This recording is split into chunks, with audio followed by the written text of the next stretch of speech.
The film opens on young Alex, who immigrates with his family from Ukraine to a small Canadian town, seeking a fresh start. They buy a house on installments, but the Canadian dream is harsh. Money is tight until his mother finally lands a job at a local bank. She quickly becomes the sole provider, as Alex's father is unemployed and spends his days hanging out with friends. With his parents constantly distracted, Alex is left to his own devices. He spends all his time glued to a monitor, viewing the computer as his only true friend. As he grows older, his tech skills sharpen. He dreams of becoming the next Steve Jobs or Bill Gates, knowing that college is his only ticket there. The problem? He doesn't have a dime. Determined to fund his future, Alex starts working grueling online gigs. It pays next to nothing, but it's his only option. Terrified of being discovered, he physically hides his hard-earned cash inside his computer case. Over time, Alex's fascination with the stock market and global banking explodes. One day, needing an escape from the stress at home, he heads to a local cafe. A breaking news report catches his eye. A massive cyber attack has just crippled the federal bank. The culprit is a dark web criminal syndicate led by an untouchable master hacker named Zed, a ghost wanted by police worldwide. Reality comes crashing down shortly after. Alex returns home to find his mother sobbing. She has just been fired from her bank job. Even worse, since that exact bank holds their mortgage, they immediately send a foreclosure notice. Unemployed, she can no longer make the monthly installments. Without hesitation, Alex cracks open his computer case, grabs his entire hidden stash of cash, and hands it to his mother. She is shocked and terrified he stole it, but Alex reassures her it's his online college fund. She is overwhelmed with a mix of pride and profound sadness. Consumed by pure rage toward the banking system, Alex storms back to his computer, hunting for the absolute fastest way to make money. Remembering the news report, he logs onto the dark web, creates an account, and reaches out to a Syndicate admin named Roosevelt. When Alex demands to know how to make fast cash, Roosevelt gives him a test. Prove your loyalty with action. Alex immediately targets his high school bully. He builds a flawless, fake dietary supplement website and sends the bully a link with massive discounts. The bully takes the bait, making a purchase with his father's credit card. Alex intercepts the data, drains the account, and hands the intel straight to Roosevelt. Roosevelt issues a chilling warning. If Alex gets caught, he is entirely on his own. Alex accepts, officially joining the Syndicate as an entry-level soldier. Roosevelt puts him to work, funneling stolen electronics, laptops, accessories, luxury watches. Alex fences them online for below-market prices. The cash rolls in fast. In record time, he stockpiles $30,000, a sum that used to take him 3 grueling years to save. Flush with cash, Alex moves to the capital to finally enroll in college, promising his family monthly money. He rents a slick downtown apartment only to discover he missed the tuition deadline and must wait until January. With time to kill, he dives back into the grind. Having fully earned Roosevelt's trust, Alex easily creates a fake dark web identity, skimming credit cards to buy high-end watches. But fencing physical luxury goods proves tricky. He tries to sell them to a shop owner, who turns him down. Off to the side, a quiet stranger listens. Alex hits a second shop only to realize that same stranger is trailing him. Every shop owner suspects the watches are hot. Finally, the stranger approaches. He introduces himself as Sye and offers to fence the watches for a cut. Alex defensively claims they belong to him, but Sye makes it clear he is Alex's only ticket to cashing out. Alex caves. Sye takes the watches, confidently strolls into the shop owner's office, and walks out minutes later with a stack of cash. Alex is stunned. Sye boasts he can sell anything to anyone, but demands to know exactly how Alex got the watches first. Cards on the table, the two partner up. Sye teaches Alex the dark art of street marketing and manipulation. Alex buys massive inventories online using stolen cards, and they fence them at steep discounts, amassing an absolute fortune. With overflowing pockets, Alex permanently abandons his college dream. The system has nothing left to teach him. Instead, he sets a new goal: total revenge against the corrupt bankers who throw ordinary people into prison over debt. Sye's massive underground network proves invaluable. Tapping into low-level workers, Sye feeds Alex the personal credit card info of high-ranking bank executives. Alex systematically steals their data, financially ruining the men who ruined others. The game escalates when one of Sye's female friends calls him for a meeting. She hands Sye a credit card belonging to a wealthy Colombian client who is harassing her customers, asking for revenge. When Alex checks the card, he freezes. It is infinite, a practically bottomless balance. Alex panics, knowing the massive heat this brings, but Sye talks him down. The plan: forge a fake ID, wear a disguise, walk into a physical bank, withdraw just $1, and ditch the card forever. To ensure the card hasn't been flagged, Alex buys an $8 song online. It clears perfectly. Disguised, Alex walks onto the bank floor and flawlessly executes a massive cash withdrawal without triggering an alarm. High on adrenaline, they head out to celebrate. The next morning, Alex spots an article about the bank that fired his mother. The moment has arrived. He plans to cripple the institution and hemorrhage their profits. Disguised as an eccentric British businessman, Alex sits with a female bank teller to request a loan, while Sye runs lookout from the car. Alex intentionally knocks a cup of pens off her desk. As she ducks to pick them up, he jams a virus-loaded USB drive into her terminal. Her system instantly freezes. Alex excuses himself and heads for the exit, but security guards instantly swarm him, escorting him to the manager's office. Alex is brought face-to-face with Curtis, the bank's head of cybersecurity. Curtis tells Sye, listening via an open phone line, to stay out of it. He threatens to call the police unless Alex confesses how he coded the malicious flash drive. Thinking fast, Alex bluffs. He claims it was a white hat test to prove their security is pathetic. He offers a deal. Alex will upgrade their entire digital infrastructure, but let Curtis take the credit for an instant promotion. Curtis takes the bait. Alex walks right out the front door. The next morning, the dark web message boards erupt over the bank breach. Alex is stunned the news leaked, but the stunt is so legendary that Zed himself is impressed. Riding this notoriety, Sye sets up a meeting with a dark web operative named Kira.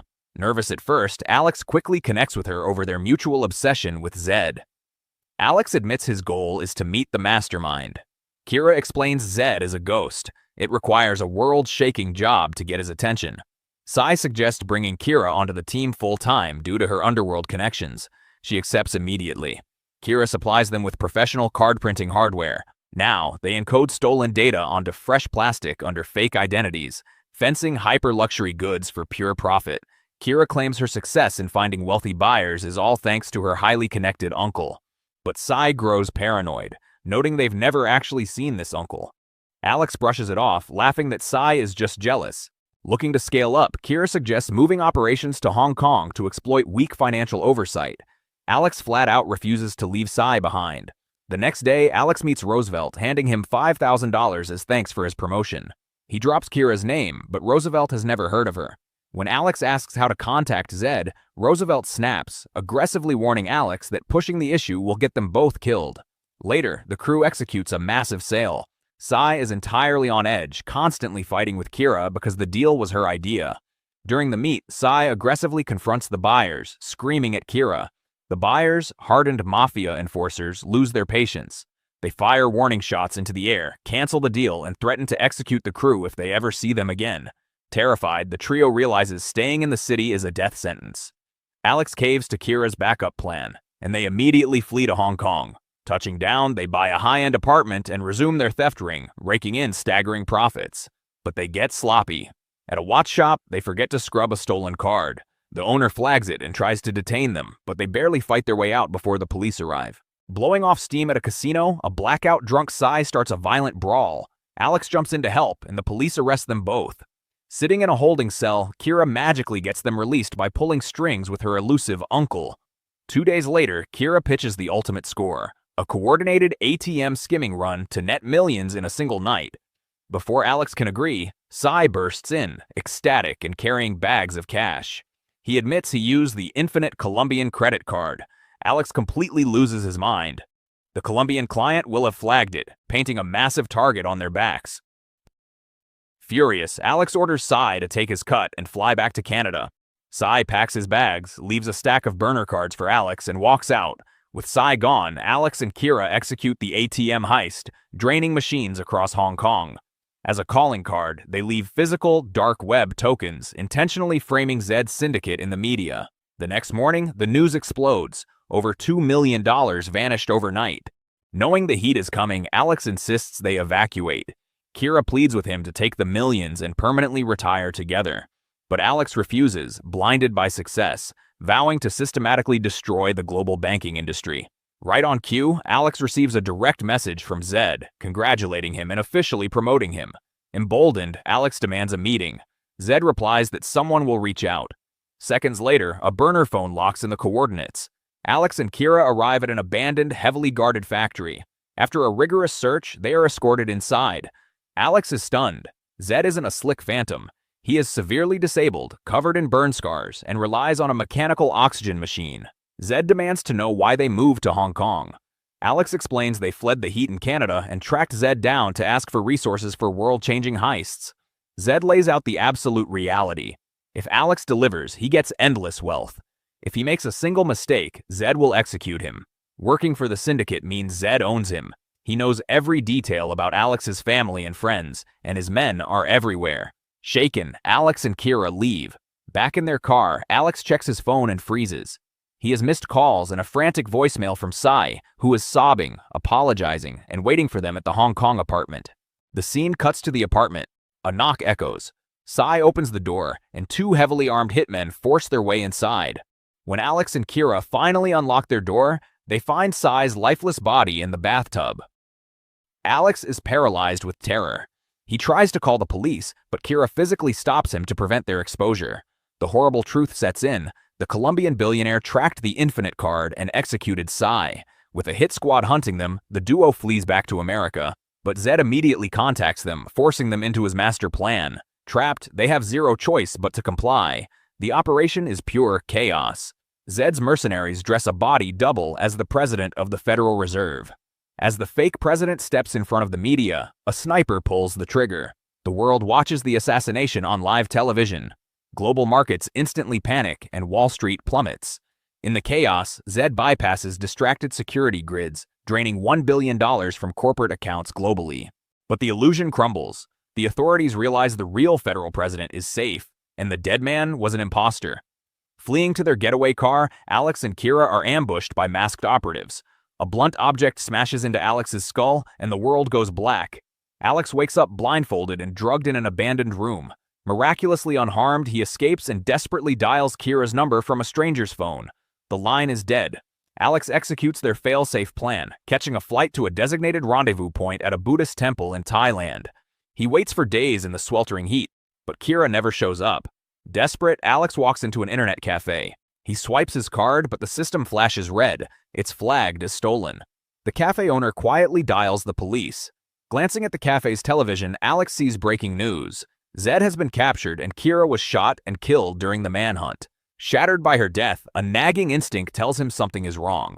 Before he can process it, the Thai police swarm the cafe. Unable to prove his real identity over his forged dark web passport, he is dragged out in cuffs. Alex vanishes into the penal system under a fake name, leaving his family completely in the dark. Raging and helpless, he is slapped with a 2-year sentence. For 2 years, he rots behind bars, mourning his best friend, the girl he loved, and his family. Slowly, the grief hardens into resolve. Finally, his release day arrives. Alex walks out the prison gates, but stops dead in his tracks. Leaning against a car, waiting for him, is Kira. She isn't dead. Kira drops the act. She is an undercover FBI agent.